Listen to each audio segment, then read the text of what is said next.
Bonjour à tous, j'espère que vous allez bien aujourd'hui. Nouvelle vidéo dans laquelle on va parler en fait des ICO et pourquoi est-ce que c'est terminé pour les ICO. Allez, avant de commencer, n'oubliez pas de vous inscrire pour recevoir mes analyses fondamentales exclusives. La dernière en date était celle de Theta. Donc c'est le projet qui veut révolutionner le streaming, projet très ambitieux et une superbe analyse fondamentale que j'ai envoyée. Alors, avant de commencer la vidéo, j'aimerais juste rappeler quelque chose, d'accord, par rapport à pas mal de commentaires de la dernière vidéo sur la Chine. Premièrement, je ne suis pas votre gourou, d'accord? Donc tous ceux qui me demandent de me mouiller, donc ça veut dire qu'ils veulent que je leur dise quoi faire concrètement, ça veut dire soit vendre tel ou tel projet, soit acheter tel ou tel projet, je ne le ferai pas. Voilà, je ne suis pas un gourou, je ne veux pas influencer les gens. J'aide les gens, je partage des connaissances avec vous. Après, c'est à vous de faire ce que vous voulez avec. C'est vous qui prendrez les décisions à l'achat ou à la vente. Donc non, je ne dirai pas en fait quel projet est un shitcoin, etc. Parce que ça insinue tout simplement de dire vendez ce projet. Et moi, je ne veux absolument pas influencer les gens par rapport à ça. Vous faites ce que vous voulez. Donc je ne suis pas un gourou. Il y a d'autres personnes qui sont très très bons ou mauvais à ça. Eh bien écoutez, je vous invite à aller les voir si vous voulez absolument des personnes qui vous disent quoi faire, quoi acheter, quoi vendre, etc. En tout cas, moi, je partage des connaissances et j'essaye d'être un très très bon pédagogue pour vraiment expliquer, décrypter les projets, c'est tout. Ensuite, tout ce qui est conseil en investissement, c'est pas sur ma chaîne, d'accord? C'est pas sur ma chaîne, c'est pas en public chez moi. Moi, je le fais uniquement dans un cadre privé, dans mon groupe privé, c'est tout. Voilà. Ensuite, juste une petite piqûre de rappel, hein. Je ne fais aucune vidéo sponsorisée, donc la vidéo que j'ai fait sur PoonDX, je l'ai fait parce que j'avais envie de la faire. Je n'ai pas acheté l'appareil, ils me l'ont gracieusement envoyé. J'ai fait une vidéo dessus parce qu'ils me l'ont envoyé parce que je trouve tout simplement le projet et l'appareil intéressant. Et ce n'est pas un projet chinois, voilà, tout simplement. Depuis quand? Parce qu'il y a une personne qui est chinoise dans une entreprise. L'entreprise est chinoise. Non. Et pareil, ne faites pas l'amalgame entre la Chine, la Corée, la Malaisie, etc. Non, la Chine, c'est la Chine. Tous les autres pays d'Asie, ça n'a rien à voir. Ok? Je veux dire, ça revient au même de dire qu'au final, un projet qui est à Singapour, c'est un projet chinois. C'est comme dire qu'un projet qui est à Genève, c'est un projet français. Non, ça n'a absolument aucun sens. Absolument aucun. Donc faites quand même attention par rapport à ça parce que ce n'est pas du tout ce que j'ai dit. Allez, on va commencer avec tout simplement... Qu'est-ce qu'une ICO? ICO ou pré-ICO? En fait, c'est une façon en fait, d'investir lors de la genèse d'un projet à un prix tout simplement fixe, hors de toute spéculation et normalement beaucoup plus avantageux. Pourquoi beaucoup plus avantageux? Parce que la prise de risque pour l'investisseur est beaucoup plus élevée. Donc en général, il y a ce qu'on appelle le soft cap qui est le montant minimum à atteindre pour tout simplement avoir suffisamment d'argent pour financer le projet. Et le hard cap qui est le montant maximal tout simplement qu'on peut lever parce qu'on ne peut pas avoir tout simplement une ICO no limite. D'accord? Sinon, on pourrait lever des milliards et des milliards, mais concrètement, en fait, on n'aurait pas suffisamment de projets pour les utiliser. Donc, on met forcément une limite. D'accord? Donc, le listing des jetons est en général très rapide. C'est-à-dire qu'en général, il y a une pré-ICO, une ICO, et un listing, et ça se fait en l'espace de quelques mois, d'accord, voire à quelques semaines parfois pour le listing, où c'est vraiment des listings éclairs. Donc la question maintenant qu'on doit se poser, c'est pourquoi les ICO de 2016 à 2017, elles ont été aussi bénéfiques. Eh bien, il y a eu beaucoup de facteurs. Il n'y a pas eu que le marché haussier. Il y a eu le marché haussier, qui est un facteur, c'est indéniable, bien évidemment. Il y a le marché haussier, il y a le fait que les hard caps aient été atteints en l'espace de quelques secondes, voire quelques minutes. D'accord? Donc ça veut dire quoi? Ça veut dire que beaucoup de personnes n'ont pas pu investir. Donc ça crée une certaine frustration. Du FOMO à outrance. Durant toute la tendance haussière, tout le monde pensait que tous les projets allaient tout révolutionner. Et allaient révolutionner en fait toute la terre entière. Voilà, donc énormément de FOMO, d'engouement abusif. Un marketing parfois aussi complètement abusif. je suis le prochain Ethereum, je suis le prochain Bitcoin, blablabla. Je pense que ça, vous les avez vus, revus et re-revus. Des listings éclairs sur les sites d'échange. Donc ça veut dire entre l'ICO et le moment où tout simplement les jetons étaient disponibles sur les plateformes de change, il y avait vraiment un laps de temps extrêmement court. Donc les investisseurs étaient toujours en fait dans l'euphorie, surtout ceux qui n'ont pas acheté. Et aussi le côté un petit peu exclusif. Parce que justement, peu de personnes ont pu participer aux très très bonnes ICO. Et donc il y a eu ce côté un petit peu exclusif que beaucoup d'autres personnes enviaient. Et donc forcément, dès que ça se retrouve listé sur une plateforme de change où là tout le monde peut acheter, c'est l'explosion. Donc pourquoi est-ce que le prix était forcément plus haut que celui de l'ICO durant cette période-là? Premièrement, en fait, parce que des hard caps qui étaient relativement faibles par rapport tout simplement au nombre d'investisseurs et à la couverture médiatique. Donc ça veut dire qu'on pourrait dire que juste un très très faible pourcentage de personnes ont pu investir dans les très très bonnes ICO. Parce que soit il y avait des restrictions géographiques, soit il y avait tout simplement beaucoup trop de personnes et pas assez de jetons en vente. Et une crypto qui se termine en quelques secondes, vous imaginez-vous bien que c'est quasiment la majorité des investisseurs qui voulaient investir, qui n'ont pas pu investir. Qu'est-ce qui se passe quand vous voulez absolument acheter un produit, mais qu'il est en rupture de stock? Eh bien, vous l'achetez plus cher. Ou du moins, si on en a les moyens, mathématiquement, on ne veut pas attendre, on veut acheter maintenant. Et c'est exactement ce qui s'est passé. Les hard caps étaient beaucoup trop bas, ou alors tout simplement, il y avait beaucoup trop d'investisseurs et beaucoup trop d'argent à investir. Et donc, qu'est-ce qui s'est passé? Quand les jetons se retrouvent listés très rapidement, l'euphorie est toujours là, les gens veulent toujours acheter, ils se jettent tous dessus. C'est aussi simple que ça. Parce qu'ils n'ont pas pu acheter auparavant. Ils n'ont pas pu acheter, donc ils sont frustrés, donc ils sont prêts à payer plus cher. Voilà, c'est aussi simple que ça. Donc toujours un FOMO ultra présent, parce qu'il y avait toujours cette belle tendance haussière. Un listing donc, toujours extrêmement rapide. Et en plus, si on accompagne ça à du marketing, alors là, c'était la goutte d'eau qui fait tout exploser. Et on a en fait des prix qui sont catapultés vers le haut. Voilà. Donc voilà un petit peu toutes les conditions qui ont fait que les ICO ont été extrêmement profitables à ceux qui en ont profité durant toute l'année 2016 jusqu'à la fin d'année 2017. Voilà. Maintenant, nous sommes en 2019. Et l'année en fait 2018 a été une catastrophe pour les ICO et l'année 2019 est plutôt bien partie pour refaire pareil. Donc pourquoi les ICO ne fonctionnent plus et pourquoi ils ne rapportent plus aucun retour sur investissement? Premièrement, marché baissier, bien évidemment, mais ce n'est pas la seule raison. Marché baissier, des soft caps qui sont très très difficilement atteints. Donc ça veut dire que là on parle même plus du hard cap. On parle juste du soft cap qui a beaucoup de mal à être atteint. Ça veut dire qu'ils arrivent à peine à lever ce qu'il leur faut pour créer leur projet, rien de plus. Donc ça veut dire qu'il n'y a absolument aucune exclusivité, que tout le monde peut participer, qu'il n'y a pas une file d'attente, ni quoi que ce soit. D'accord? Il n'y a pas de FOMO. La période de FOMO est complètement terminée. Même s'il y a encore des personnes qui pensent que le Père Noël existe, non, il n'existe pas. Et il y a très très peu de façons de réellement gagner de l'argent durant une tendance baissière. À part shorter, honnêtement, il n'y a pas beaucoup d'autres solutions. Ou alors vraiment être un très très bon trader et prendre des bonnes positions. Sinon, je ne vois pas comment vous faites. Honnêtement, je ne vois pas comment vous faites.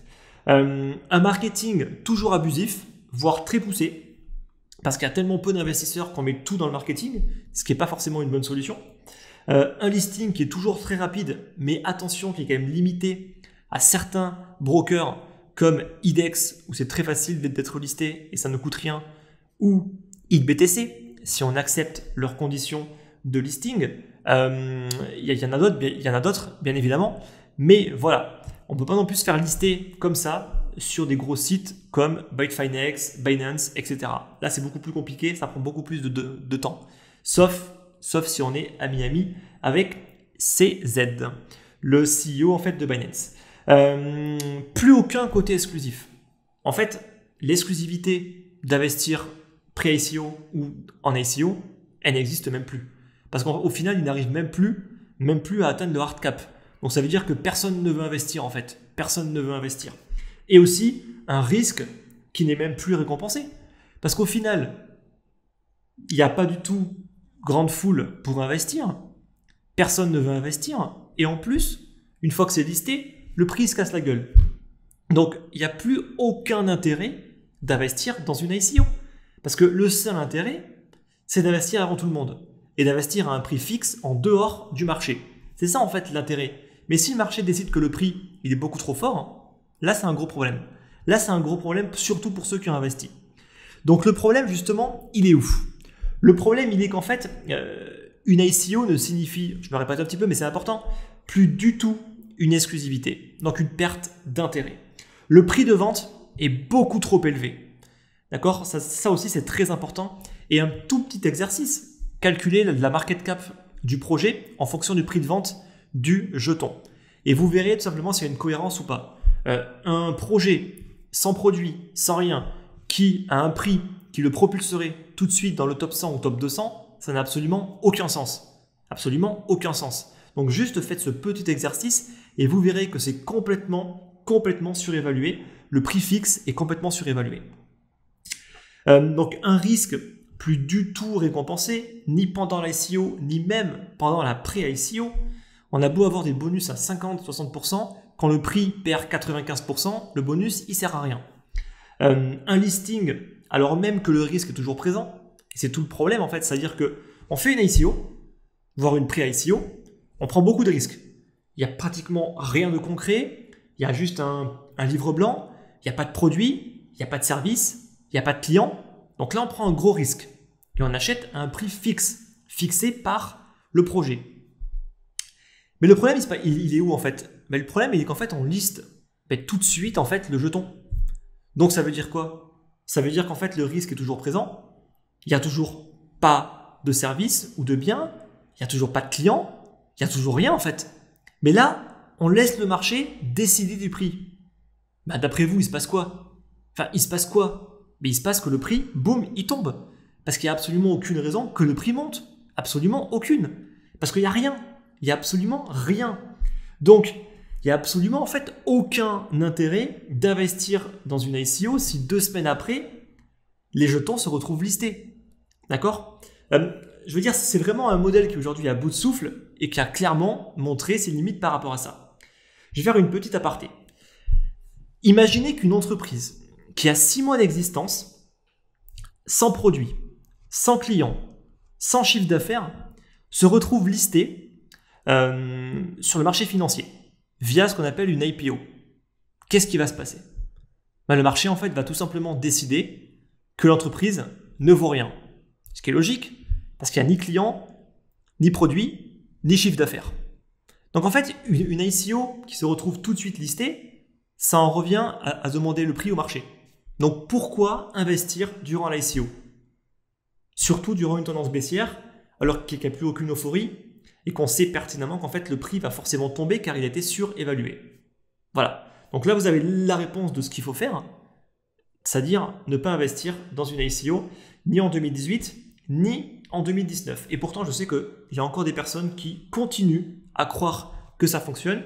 Il y a encore des personnes qui continuent même à promouvoir, il y a encore certains youtubeurs qui continuent à promouvoir des ICO, alors que ça ne fonctionne pas, que le modèle est à bout de souffle et que les personnes vont perdre de l'argent. C'est quand même assez incroyable. Mais on a Binance qui a un petit peu relancé les ICO. Et on va voir que le modèle a complètement changé. Et c'est pour ça que les premières ICO qui ont été faites fonctionnent et ont donné un retour sur investissement, notamment celle du BTT, du BitTorrent. Qu'est-ce qu'ils ont fait Binance? Ils ont recréé cette exclusivité. En fait, c'est une chose qu'il n'y avait plus du tout dans toutes les autres ICO.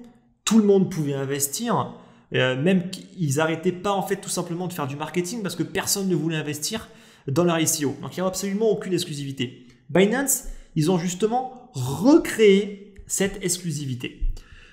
Ils ont aussi créé un FOMO. Ils ont recréé une sorte de FOMO et notamment en ne vendant durant l'ICO que 6% environ, 6% des jetons. Ça veut dire qu'en fait, il n'y a quasiment rien qui va se retrouver vendu durant l'ICO.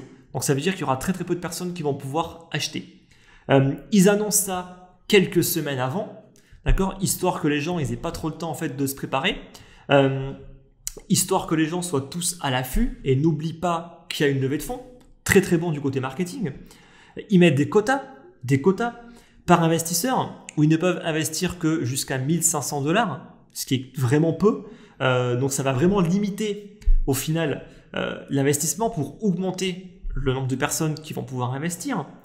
Ils font des listings éclairs. En l'espace de quelques jours, le projet se retrouve listé sur un site avec une très très forte liquidité. Et en plus, ils mettent un marketing plutôt poussé où on a même CZ qui fait bien évidemment la publicité de ses lancements. Donc, d'un point de vue couverture médiatique, on ne pouvait pas avoir mieux. Et ils annonçaient ça un petit peu comme le Messie, la meilleure SEO de tous les temps. Et là, on a toutes les recettes qu'on avait en 2016 et en 2017. Surtout le côté exclusif, parce que peu de personnes pourront investir. Et je suis sûr que tous ceux qui ont essayé en fait d'investir dans BitTorrent, il y en a plein qui n'ont pas réussi. Donc, qu'est-ce qui se passe? Eh bien, ça crée une frustration. Et en plus, il y a un listing éclair. Boum, les gens vont se jeter dessus. Ils se jettent dessus. Bon, le problème, c'est quoi? C'est que Binance, il met la barre très très haut. Et au moment en fait du listing, le prix, il est déjà 10 fois plus élevé que le prix de vente de l'ICO. Donc, qu'est-ce qui se passe? Même s'il y a beaucoup d'engouement, quand les personnes qui ont participé à l'ICO, ils voient le prix, ils font quoi? Ils vendent. Ils vendent. Donc, on a un prix, boum, qui se casse la gueule. Mais qu'ils arrivent quand même à maintenir un niveau de retour sur investissement en quelques semaines plutôt intéressant parce qu'ils ont quand même bien fait leur taf et qu'il y a encore beaucoup de personnes qui se jettent dessus parce qu'ils n'ont pas pu investir durant l'ICO. Donc, Binance a un petit peu relancé justement ce modèle complètement à bout de souffle parce qu'ils ont aussi compris que ça ne marchait plus. Ça ne marchait plus en fait tout simplement les ICO classiques. À chaque fois, le scénario, c'est le même, d'accord? Ils n'atteignent pas le hard cap et en plus, il y a un gros dump du prix quand ils se retrouvent listés, très souvent sur IDEX en premier, où carrément on peut acheter le jeton au rabais à moins 90, moins 95%. Et c'est même ce que moi, je m'amusais à faire durant un petit moment. Voilà, donc tous les ingrédients sont de nouveau là pour tout simplement créer cet engouement et réussir à maintenir le prix au-dessus du prix fixé par Binance, tout simplement. Voilà, donc maintenant ce que j'ai envie de vous dire, c'est pour combien de temps? Ça, je ne suis pas devin, je ne vais pas vous dire en fait que la prochaine ICO de Binance va marcher ou ne marchera plus, j'en sais rien, d'accord? J'en sais absolument rien, c'est vous qui faites ce que vous voulez. En tout cas, c'est sûr que Binance a relancé un petit peu le modèle économique avec les ICO et je pense que beaucoup d'autres ICO se sont aussi rendus compte qu'un listing éclair, c'était extrêmement mauvais. On pourrait notamment citer, je ne dis pas que c'est un projet en fait dans lequel il faut investir, attention, le projet blockchain.io qui justement a décalé entre l'ICO et le listing de plusieurs mois, je crois de plus de 3 ou 4 mois et c'est même pas encore listé, d'accord? Donc justement, ils savent que s'ils avaient listé ça tout de suite, au début, boum, c'est sûr, le prix se serait mais effondré. Donc là, ils ont un petit peu attendu, histoire que le marché reparte un petit peu pour limiter la casse. Mais ça, c'est clairement parce que, tout simplement, le système est à bout de souffle. Voilà, c'est aussi simple que ça. Donc j'espère que cette vidéo sur les ICO vous a plu. Si vous avez des questions, c'est comme d'habitude dans les commentaires, n'hésitez surtout pas. Je vais faire une série de vidéos sur les STO parce qu'il y a peu de personnes qui en parlent et il y a un potentiel de malade. Il y a juste un potentiel de malade. Donc je vais faire une petite série de 5 vidéos où je vais un petit peu traiter de qu'est-ce que les security tokens. Je vais analyser pour vous 3 projets. Le projet Preflogic, le projet Hone, le projet Securitize, qui est en fait aujourd'hui le leader des STO. Et je vais également vous expliquer l'impact des security tokens sur toutes les crypto-monnaies actuelles. Voilà, donc pas mal de vidéos qui vont arriver par rapport à ça. C'est un sujet qu'il va falloir vraiment maîtriser parce qu'il y a un potentiel vraiment intéressant. Voilà, j'espère que cette vidéo vous a plu. N'hésitez pas à débattre de tout ça dans les commentaires. Mettez un like si vous avez aimé la vidéo. Et moi, je vous dis à très vite pour de prochaines vidéos. Merci.